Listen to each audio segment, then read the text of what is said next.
pillowy, fluffy bread, beautifully steamed, this is the perfect way to make hirata buns or steamed bao.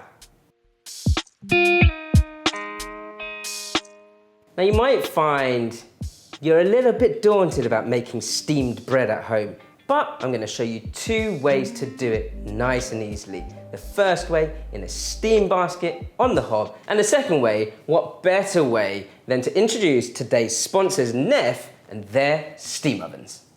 Let's start with the flour.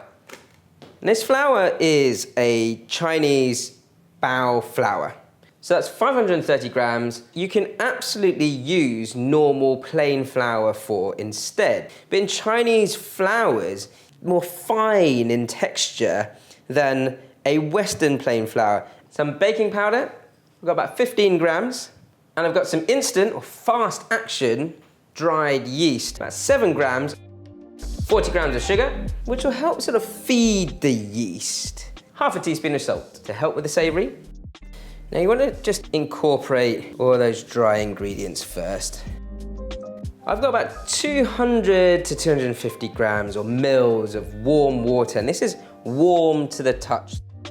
Some milk, about 50 mils. You don't have to use milk, it's the traditional way to do it, but if you wanted to keep this completely vegan, just replace that with more warm water. And then about 25 mils of oil. So what I'm going to do, make a little well in the center of my bowl, and I'm going to pour about half of my warm liquid into my flour mix here. You then got enough sort of sticky stuff to form a dough in the middle and start to sort of incorporate the rest of the flour. From here, we're just gradually adding a bit more of that milky mixture. So I've got just the right amount of water, but also it should have this sort of tacky feel to it, where it's wet enough to kind of stick to your hands, but also not too wet that it's only going to stay on your hand. What you want to do now is knead, and I'm not too fussy about this, so long as you sort of push and roll and push and roll and kind of like get those sort of tears through. Should get smoother and smoother over time.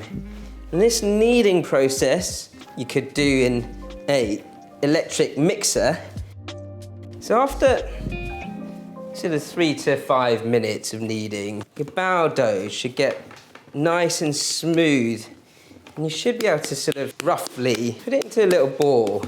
And if I just press into this with my thumbs, it should not break too early. I mean, it took quite a sort of push through my thumbs before it actually tore. So if you have like any sort of tearing on that dough too quickly, then I'd suggest just kneading it for an extra minute. Now I like to put a little bit of oil into my bowl and then a little bit more over the top of the dough. And that's just so that it doesn't all dry out when it's sitting for the next hour to hour and a half to rise. Damp cloth, keep it in a nice sort of warm place in your room. So my bao dough has had about an hour and a half to rest and rise, and look at that, it really has actually probably more than doubled in size, and it's got this really lovely airy texture to it. It's exactly what I want. What you want to do is just a traditional dim sum technique of separating out your dumplings or bao, and just roll that into a cylinder, sort of thick enough that you can still grab onto it, and then you're just going to wrap your fist around the dough and twist off a ball of dough at a time. You really want to make beautiful steamed baos. It's what we call pinchy, pinchy, twisty, twisty. And what we do here is we push in and we pinch and twist it back again. Hole punch, pinch and twist, hole punch, pinch and twist. And when you sit them down, sit it with that sort of ice gem or bit in the middle, just sitting up, because what my pinching and twisting is doing is creating a lovely smooth skin around the outside of my dough. And that smooth skin, you want to be the outside of your bread. So all those have rolled into nice smooth balls of dough. A little tip, when you're doing a pinchy twisty twisties, to line them up in which one you've done first, because then you know which one's had more time to rest in between. And so all I'm gonna do now is dust my surface with a bit of excess flour and start to roll these out into lovely oval shapes. Keep the point pointing upwards so that the flat, smooth surface is on underneath for now, because we're gonna fold this over in a second, and I want that smooth skin to be on the outside of the dough. And roll your balls of dough out into kind of oval shapes, like so. And these will rise, so you're looking at about 2 to 3 mils thick, with a little bit of a lip on either top or bottom. And I'm just putting a little drizzle of oil on top of each of these rolled out bits of dough. And this is just so that it's nice and easy to open the bao sort of sandwich breads. So you just fold them over like so. My bao are ready to steam. I'm going to show you 2 ways. Now the first way I'm going to do is the more traditional way. You know, I've got my bao sitting on a school wok silicone steam mat here. You can use wholly greaseproof paper. You can buy that from the Asian supermarkets as well, or just a bit of greaseproof that you've stabbed some holes into. This, as I say, is the traditional method, and that is steam basket directly over boiling hot water, straight over the top. The second method, and we're very lucky to have these NEFF steam ovens, where the NEFF steam oven is on 100% steam. And the other great thing about these steam ovens is that it doesn't have to be plumbed in for starters. You know, we've got this little drawer with the water that sort of gets pumped into the oven, and the engulfing steam stays in the oven itself.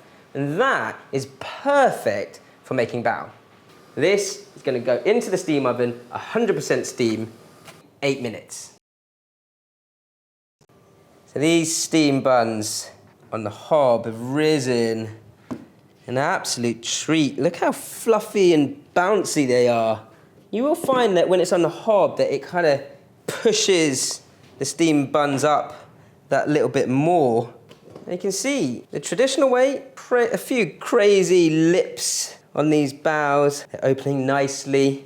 The NEFF steam oven on 100% steam has created this more sort of dome-shaped baos. They'll both taste the same, depends what look you're going for. But again, with that oil in there, they open up beautifully. So let's just tear a couple of them open for you to show you how lovely and light they are inside. And again, I mean, it's exactly the same dough, just cooked in 2 completely different methods of appliances. But taste and feels absolutely perfect. If you've tried to make bao before and you've had any difficulties or anything like that, let us know what they are in the comments below. A massive thanks to NEFF for not just sponsoring this video, for creating this perfect environment for steaming baos.